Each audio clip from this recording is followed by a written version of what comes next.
معروف anchor person اور تجزیہ کار سلیم صافی نے کہا ہے کہ 30 برس تک 30 لاکھ سے بھی زائد افغان مہاجرین کی میزبانی کے باوجود افغانی پاکستان سے ناراض ہی رہتے ہیں۔ ان کا کہنا ہے کہ طالبان سے لے کر لبرلز تک ہر افغانی کابل جا کر پاکستان کا مخالف کیوں بن جاتا ہے، یہ سوال ہر فورم پر ہی پوچھا جاتا ہے۔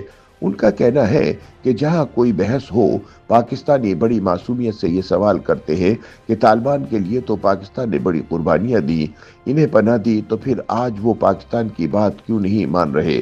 روزنامہ جنگ کے لیے اپنے تازہ سیاسی تجزیے میں سلیم صافی کہتے ہیں کہ پاکستان کے وہ وزیر جنہوں نے طالبان کی فتح پر جشن کے ٹویٹ کیے اور بیانات دیے تھے، اب طالبان کو احسانات فراموشی کے طعنے دے رہے ہیں۔ اس لیے آج میں نے ضروری سمجھا کہ افغانوں کے اس رویے کی وجوہات بیان کروں۔ دراصل ہم نے باری باری ہر افغان سے بے وفائی یا دشمنی کی ہے، لیکن ہمیں اس کا احساس نہیں ہے اور ہم ماضی میں جھانکے بغیر صرف حال میں رہ کر رائے قائم کرتے ہیں، جس کی وجہ سے وہ ہمیں بے وفا نظر آتے ہیں۔ ماضی بعید میں یہ ہوا کہ پاکستان کے قیام کے وقت افغانستان نے پاکستان کو تسلیم کرنے سے انکار کیا اور یہاں سے اس کشمکش کا آغاز ہوا جو آج تک جاری ہے۔ میرے نزدیک دونوں ممالک کا تعلق نہ تو بھائیوں کا ہے اور نہ ہی دشمنوں کا۔ کمزور کزن کی زبان زیادہ چلتی ہے اور طاقتور کزن خاموشی سے کام لیتا ہے۔ کزن ہونے کے ناطے نہ تو پاکستان اور افغانستان چین اور پاکستان کی طرح شیر و شکر ہو سکتے ہیں اور نہ ہی انڈیا اور پاکستان کی طرح دشمن بن سکتے ہیں۔ 1971 اور 1965 میں افغانستان کے پاس اچھا موقع تھا کہ وہ حساب برابر کرتا، لیکن کزن ہونے کے ناطے افغانستان نے ایسا نہ کیا۔ ایک تو معاملے کا یہ پہلو ہے، لیکن ایک اور حوالے سے بھی اس کو دیکھنے کی ضرورت ہے۔ سلیم صافی کے مطابق 70 اور 80 کی دہائیوں میں افغان قوم دو حصوں میں تقسیم تھی۔ ایک حصہ خلق اور پرچم سے وابستہ تھا، جبکہ دوسرا حصہ مجاہدین سے۔ اب جب پاکستان مجاہدین کا ساتھ دے رہا تھا اور ان کو پناہ دے رکھی تھی، تو نتیجتاً خلق اور پرچم پارٹی سے منسلک افغان ہمارے دشمن بن رہے تھے، کیونکہ ہم ان کے دشمن مجاہدین کو سپورٹ کر رہے تھے۔ یوں آدھے افغان تو ہم سے مجاہدین کی وجہ سے ناراض ہو گئے، پھر مجاہدین آپس میں لڑ پڑے، لیکن غیر جانبدار رہنے کی بجائے ہم نے احمد شاہ مسعود اور دیگر مجاہد لیڈروں کی بجائے گلبدین حکمت یار کو سپورٹ کرنا شروع کیا۔ جب ہم احمد شاہ مسعود اور مجددی وغیرہ سے لڑنے والے حکمت یار کو سپورٹ کر رہے تھے، تو وہ سب ہمارے احسانات بھول گئے اور پاکستان کو دشمن کی نظروں سے دیکھنے لگے۔ پھر ایک وقت آیا کہ گلبدین حکمت یار کے خلاف طالبان میدان میں نکلے تو پاکستان نے طالبان کو سپورٹ کرنا شروع کیا، جس کی وجہ سے گلبدین حکمت یار اور ان کے فالوورز ہمارے مخالف بن گئے۔ سلیم صافی کہتے ہیں کہ پھر 9/11 کے بعد کی صورتحال سے مجبور ہو کر پاکستان نے طالبان کا ساتھ چھوڑ دیا، جسے طالبان اپنے ساتھ بڑی بے وفائی قرار دے رہے ہیں، اور وہ سب بھی ہم سے ناراض ہو گئے۔ کچھ عرصے بعد امریکہ اور اس کے اتحادیوں نے پاکستانی مفادات کے خلاف کام شروع کیا، تو پاکستان نے درپردہ طالبان کو سپورٹ کرنا شروع کیا، لیکن ہماری امریکہ کو سپورٹ اعلانیہ جبکہ طالبان کو سپورٹ خفیہ تھی۔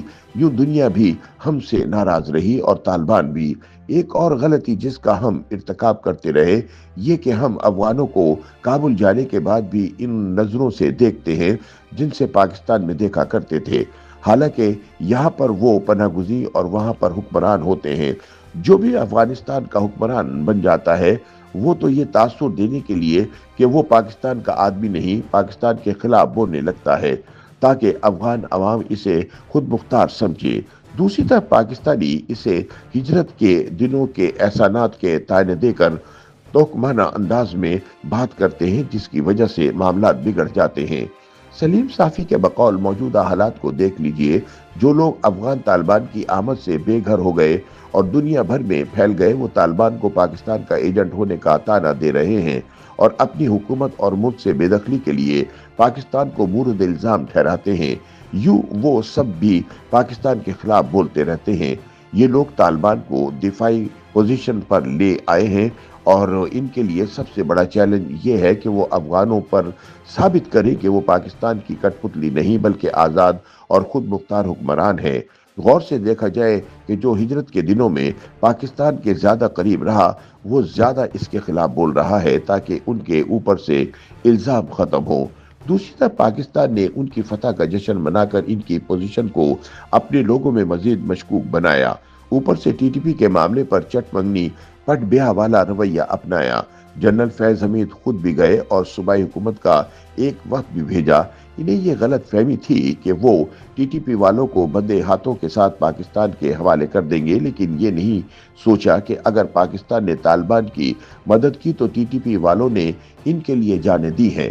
وہ ان کے ساتھ نظریاتی رشتوں میں بندھے ہوئے ہیں اور ان کے امیر المومنین کی بیعت کر چکے ہیں۔ افغان طالبان اگر اس معاملے میں فوری پاکستان کو ڈیلیور کرتے تو ان پر پاکستان کے کٹ پتلی ہونے کا الزام مزید پختہ ہو جاتا۔ دوسری طرف اس وقت ان کا کنٹرول بھی اتنا مضبوط نہیں ہوا تھا اور شاید وہ چاہتے بھی تو ٹی ٹی پی والوں کو پاکستان کے حوالے نہیں کر سکتے تھے۔